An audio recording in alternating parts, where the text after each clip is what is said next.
And then you went back to New Zealand after that, didn't you? And then you got invited back for England under 19s and never left Yeah, from that point. I think that was the biggest decision. I had my jolly over here. Rugby went really well. I went through your kind of your school system here, and I think being a Kiwi abroad and playing rugby, you might stand out because of your accent, and I looked a bit different. And especially, I came from what I'd call a blue collar kind of background, and the way that I don't know the aggressive nature or the rugby system that I came from, it was almost a semi-professional environment. So then going to the southeast of England, and we can call them southern softies, it's all right because I've lived with those people and they're my friends. But I think I just stood out, whereas in New Zealand you're just another kid, and there's lots of kids that are good at rugby, but I had a little bit more about me than the kids in London southeast. So maybe I stood out, and that's how I got my opportunity. So I got an invite to come back, and I think that was, I said the last flight was my biggest one, but this was the biggest one. It was the one-way ticket. Mum and Dad forked out. I don't know how much it was, but it's not a cheap flight. And I got on that plane, and I kind of set out on a mission to become a professional rugby player. Because off the back of that, it was only a 2-week tour in Cape Town with England under 19s. So I got invited to that, but I had nowhere to go when I came back. So I just emailed the Worcester Rugby Academy and said, "Can I join here?" And they said, "Yeah, we can work something out. Just come on down," type thing. It's not just like I was popping down for the day. I had literally my backpack with my life's possessions in it. And they managed to kind of sort me out some fuel expenses that we doctored. I was doing a couple hundred mile round trip at one point to get a few £100 a month and they put me up in student halls, which is good. But the promise of a contract kind of came through, and I signed my first professional contract at 17, 18, I think, and it's about 4 grand a year. I know exactly how much it was, and it was 4 grand a year, and I had to pay rent of £250 a month, and that left me with £83 left for the month, so about 21 quid a week to live off. And I tell you what, when you're a full time professional rugby player and you got 21 quid a week to eat, socialise, well, just live off, it was near impossible. Um, but it made me thrifty, I kind of laugh, but I used to pick up coppers off the floor, and I used to catch the bus everywhere, and I'd walk everywhere, and I'd steal stuff. Like, I'm sure you've heard the story before, but I used to steal like if you don't like left kit lying around, I'd have it and I'd sell it on eBay. And like the the club we played at had a convention centre, so it had a kind of commercial kitchen, so like bog roll, eggs, milk, ham off the bone. I remember taking like mini desserts, like yogurts.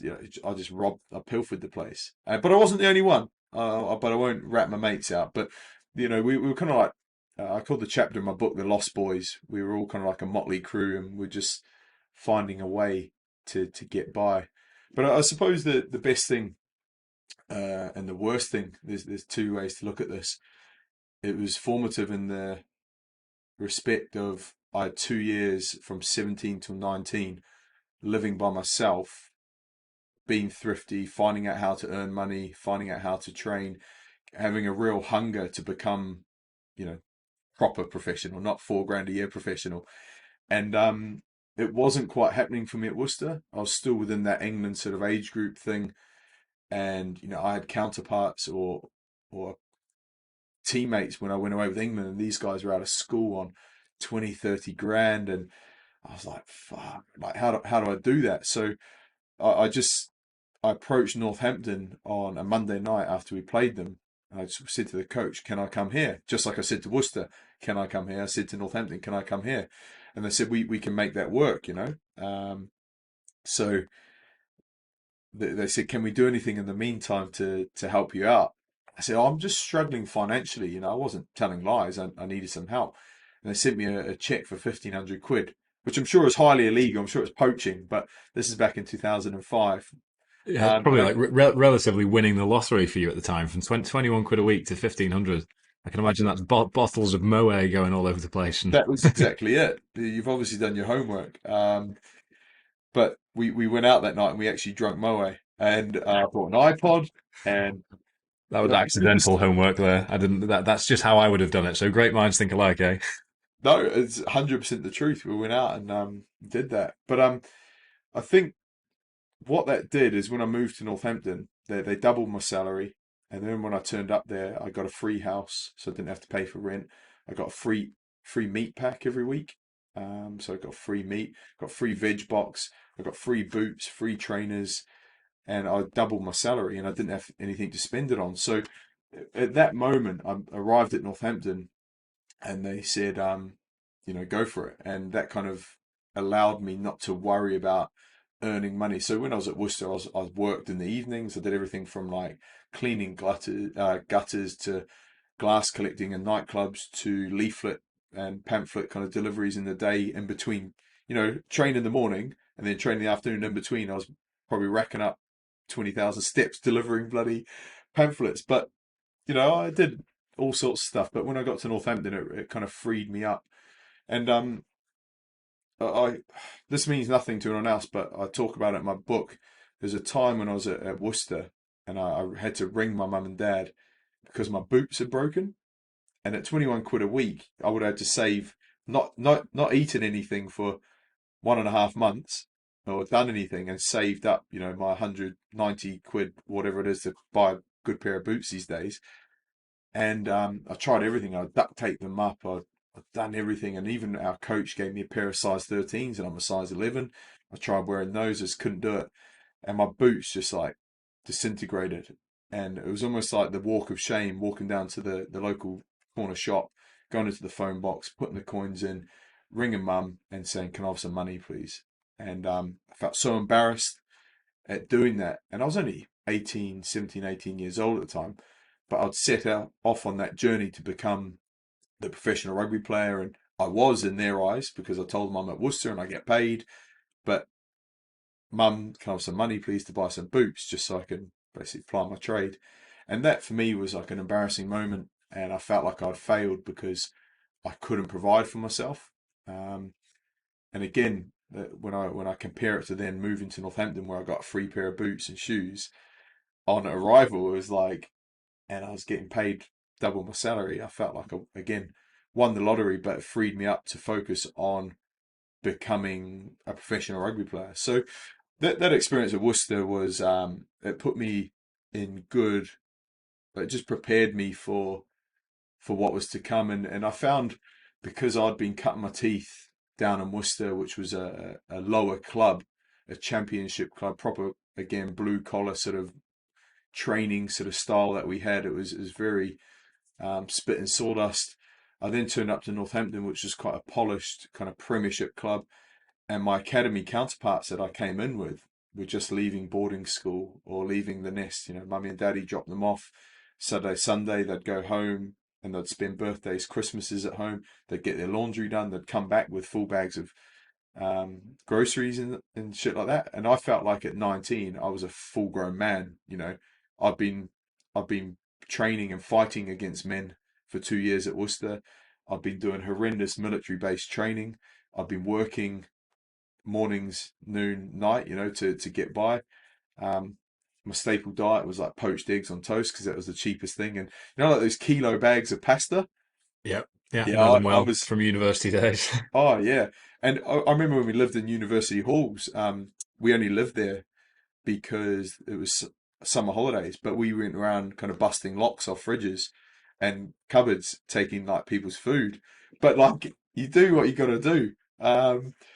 But I just felt like I came to this group where I was 19 at the time when I arrived at Northampton, and I'd already been 2 years by myself, and everyone else was just starting out on their journey. So I looked at the people in the changing room, and it wasn't fucking easy. Like they used to call me big time and stuff like that, but I distanced myself from those guys. I still made good friends and had a couple of guys that I got on well with, but I was like, I'm not here to fuck around.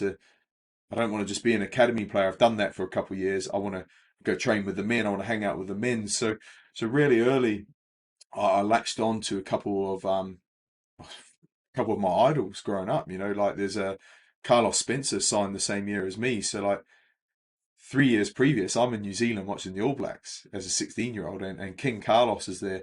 And then at 19, my first pre-season, I'm in a room and he's cooking me an omelette. I'm like, I'm rooming with the Surreal, king. surreal. Yeah, So like, surreal. I can I'm imagine. like, right, I'm gonna latch on to the king. And there's Bruce Rehana, another Kiwi guy who signed my rugby ball when I was 10 years old. Paul Tupai, who I watched for the Bay of Plenty, which is like my provincial side in New Zealand. I watched him for a decade.